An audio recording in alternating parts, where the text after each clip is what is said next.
मोहतरम साथियों, एडवोकेट अब्दुल हकीम चांडियो अपने मजलूमों की आवाज़ यूट्यूब चैनल में आपसे मुखातिब हूँ।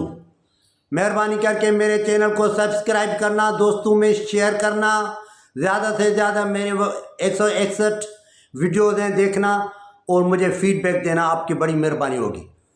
आज मैं बात करूँगा कराची के मेडिकल यूनिवर्सिटीज़ पर। कराची में 4 मेडिकल यूनिवर्सिटीज़ हैं जहाँ पे अभी 22 अगस्त को एंट्री टेस्ट हुआ है स्टूडेंट्स का। 4 मेडिकल यूनिवर्सिटीज़ में 770 सीट्स हैं, 770, और जो स्टूडेंट्स जिन्होंने अप्लाई किया वो 2 लाख थे। 2 लाख स्टूडेंट्स, 770 सीट्स। एक स्टूडेंट ने प्री एंट्री टेस्ट की फ़ीस जो अदा की वो 8,015 रुपये थी। अब ये आप मल्टीप्लाई करें तो आपको मालूम हो जाएगा कि गवर्नमेंट ने कितने पैसे कमाए। 770 सीट्स पर 2 लाख स्टूडेंट्स की एप्लीकेशंस, ऑनलाइन पैसे हुए 8,015 रुपये एक स्टूडेंट की तरफ से। तो ये टोटल बनते हैं पैसे 1 अरब 60 करोड़, 1 अरब 60 करोड़ 30 लाख रुपए। 1 अरब 60 करोड़ 30 लाख रुपए सरकार ने कमाए। ये फीस 2020 में 700 रुपया, 2022 में 3,000 रुपया, 2023 में 6,000 रुपया और 2024 में 8,015 रुपये हो गए। इतना बड़ा जुल्म। ये यहाँ का तालीम का निज़ाम। FCPS, FRCS, पोस्ट ग्रेजुएशन करके जो डॉक्टर साहबान आते हैं, क्या गवर्नमेंट उनको फैसिलिटेट करती है? कुछ भी नहीं।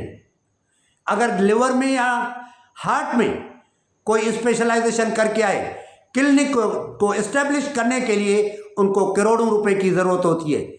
यहाँ पे गवर्नमेंट उनको फैसिलिटेट नहीं करती, वो अच्छे ममालिक में चले जाते हैं। फिर यहाँ पे ये सर्विसेज पाकिस्तान के हवाले वो नहीं करते, बैरून ममालिक जाकर अपनी सर्विसेज रेंडर करते हैं। मैं ये सवाल पूछता हूँ सरदार शाह से, सरदार शाह साहब, इतनी बड़ी 1 अरब 60 करोड़ और 30 लाख रुपया फीस आपकी गवर्नमेंट, आपकी काबीना ने वसूल की, उसके एवज आपने पेंसिल, रबड़, एक छोटी सी बोतल स्टूडेंट्स को फराहम की। कहाँ गया आपका वो जाराना अंदाज जो आप अस्पताल में जाकर SP को बुलाकर कहते हैं कि अगर कोई डॉक्टर साहब ना आए तो उनके खिलाफ FIR काटना। मैं आपसे पूछना चाहता हूँ और ये सवाल भी करना चाहता हूँ कि अहले दानिश, अहले इल्म लोगों के साथ इतना बर्ताव करते हो, अगर इतने बहादुर हो तो काबीना में बहस करो, उनको कहो कि 1 अरब 60 करोड़ 30 लाख रुपए आपने कमाए, इतनी फीस स्टूडेंट से क्यों लेते हो? करप्ट करप्ट मिनिस्टर्स के खिलाफ इतनी जुर्रत के साथ बात कर सको तो फिर मैं मानूंगा कि सरदार शाह तुम बहादुर हो, वरना तो इतनी बातें करना छोड़ दो। मेहरबानी।